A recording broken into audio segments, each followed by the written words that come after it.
প্রিয় বন্ধুরা, আমি আছি ব্রহ্মপুত্র পাড়ে। ব্রহ্মপুত্র পানি কিন্তু বেড়ে চলছে।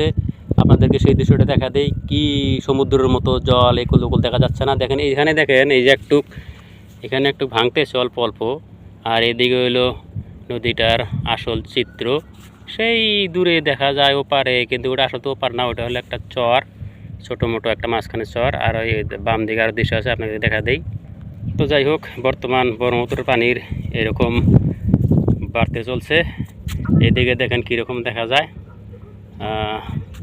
একদম বিশাল পানির গতি আপনারা দেখতে পাচ্ছেন। আর আকাশে ভালোই মেঘ হচ্ছে। তো যাই হোক প্রিয় বন্ধুরা, আকাশে এবং জলমগ্ন এলাকা থেকে এরকম আকাশে সাদা মেঘ দেখতে খুব ভালোই লাগে। এখানে একটা জিনিস দেখলাম, একটা কাউয়া পানি খেতে উড়ে এসে এখানে আর পানিতে নামতে সাহস পাচ্ছে না। এটা আমার দেখা ভালো লাগলো না, কিন্তু আমাকে ভয় পায় দেখে ওই দিকে যায়। আমি কিন্তু ওকে পানিতে নামার চেষ্টা করলাম, কিন্তু সেটা পারলাম না। তো প্রিয় বন্ধুরা, ইতিমধ্যে আমাদের সেই নৌকা এসে গেছে, যেটা লঞ্চ বলা হয়। এই যে মানুষ সব নামানামি শুরু হয়ে গেছে। তো যাই হোক, আসলে চরে কয়েকদিন থাকতে যেটা বুঝলাম আর কি, যে আবহাওয়া, চলাফেরা, বিভিন্ন দিক দিকে বা যারা খেতি করে সবের আশ্বাসটা ভালো লাগলো।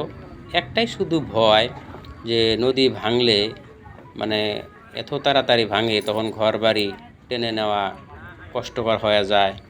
আর যাতায়াতের ক্ষেত্রে এই যে কষ্ট, নাও বা লঞ্চে পার হতে হয়, তথাপি এদের মনে হাউস।